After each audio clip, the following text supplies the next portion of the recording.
Way down in Terrytown, there's a special way to get around. It's the only way I've ever found to play above the ground. Zooming along the treetops, zipping way up in the sky. Zigging and zagging, forgive me for bragging, but gee how I love to fly. Zooming along the treetop, zipping way up in the sky. Zip, zip, zoom-a-loom, zig-zag, zig-a-zoom, gee how I love to zip, zip, zoom-a-loom, zig-zag, zig-a-zoom, gee how I love to fly.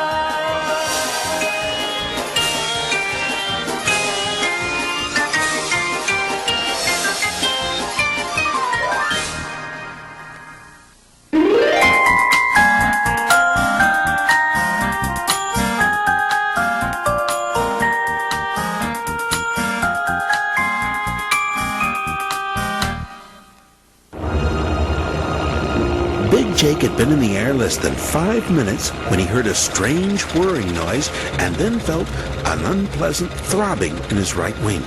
A moment later, the pilot gave him the bad news. Better head back, Jake. Don't like the sound of that number 2 engine. Back on the ground, Big Jake was examined by the airline's best mechanic, Brenda Blue. "I can have him back in the air in about 2 hours," she told Easy O'Malley. Problem is, Brenda, we don't have 2 hours. Big Jake was running a spare part up to Mountain View. Gotta be there in 45 minutes or our goose is cooked. Brenda Blue saw that the situation was desperate. Easy O'Malley needed a backup for Big Jake right away. "There is one plane left," she said, "but he's never flown at night. It's JJ." A few minutes later, JJ found himself at the head of the runway amid a flurry of activity. As Brenda Blue checked him over, the little jet was tanked with fuel and the vital spare part was transferred from Big Jake. JJ whispered something, but Big Jake couldn't make it out. What's that you said, JJ? "I said, I can't go," JJ whispered. "I'm afraid of the dark." But JJ, everyone's counting on you, Big Jake whispered back. "I've never flown at night. What if I get lost? What if I bump into something out there in the dark?" Big Jake could see that the little jet was very distressed. JJ, listen to me, he said in a soft, reassuring voice.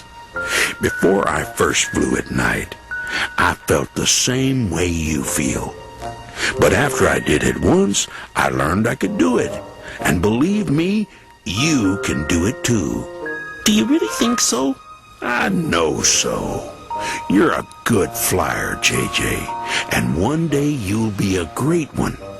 I'll tell you what, you make this run, and I'll let you fly a stunt with me at the air show next month. "You'll fly a stunt with me?" JJ couldn't believe his ears. Do you mean it? Do you really think I'm that good a flyer?"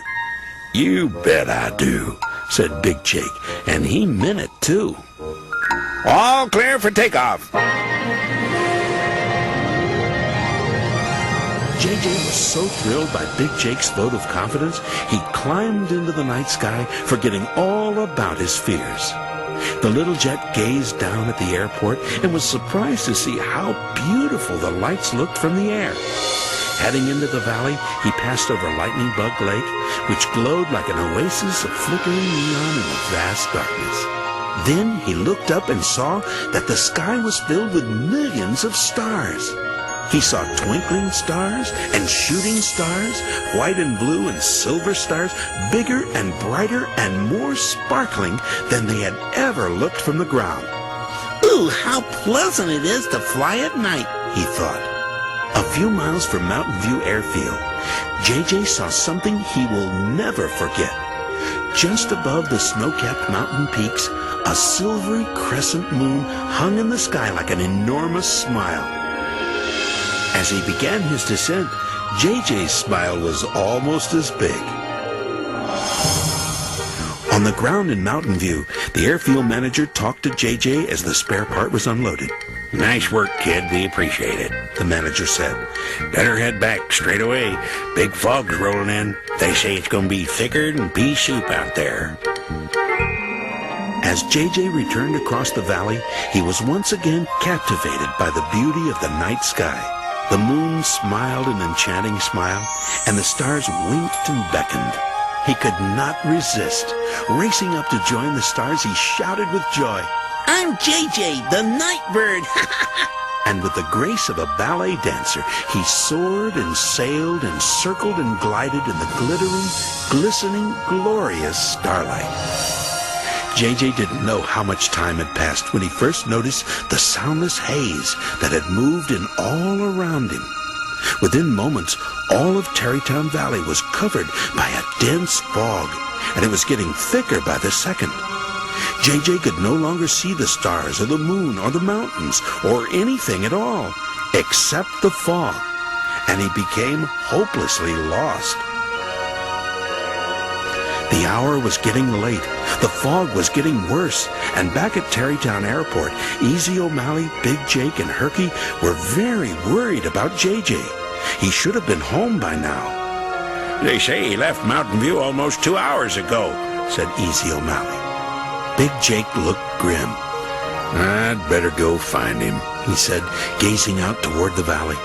Easy O'Malley wouldn't hear of it. No way I'll let you fly in that soup, Jake. Let's face it, there's nothing we can do till the fog lifts. Oh, yes, there is, shouted Herky. He shot straight up and hovered just long enough to announce, I know just what to do. I know just what to do. Leave it to me, guys. And with that, Herky darted away and disappeared into the fog. Minutes later, Herky hovered just above Lightning Bug Lake. Tens of thousands of brightly flickering lightning bugs reflected in the water. Herky tilted his rotors just so, then revved them as fast as he could. It created a powerful suction, and instantly thousands of lightning bugs were drawn into his cab. As Herky took off in search of JJ, he glowed with the intensity of a powerful laser beam. Trying to find his way out of the fog, JJ had been flying in circles for well over an hour. His fuel tank was almost empty, and he was about to give up hope. Then, way off in the distance, he saw a faint glow through the soupy mist. He didn't know what it was, but he knew his only hope was to reach it as soon as possible. As JJ drew closer to the light, he saw Herky scanning the sky. In the next instant, Herky saw JJ. Flying toward each other in the hazy light, they wore identical grins of happy relief. Then, without speaking a word, they turned and headed for home. Later that night, inside the hangar, JJ told Big Jake all about his adventure. So, what did you learn? Asked Big Jake. JJ thought for a moment, then said, I learned that the night can be very beautiful, and that I don't have to be afraid of the dark as long as I'm careful. Tonight, though, I wasn't very careful when I didn't come straight home. JJ, you're a very bright little jet, said Big Jake, smiling proudly. JJ smiled proudly, too. Thanks, Big Jake. That's nice of you to say. But you know, I'll never in a million years be as bright as Herky was tonight.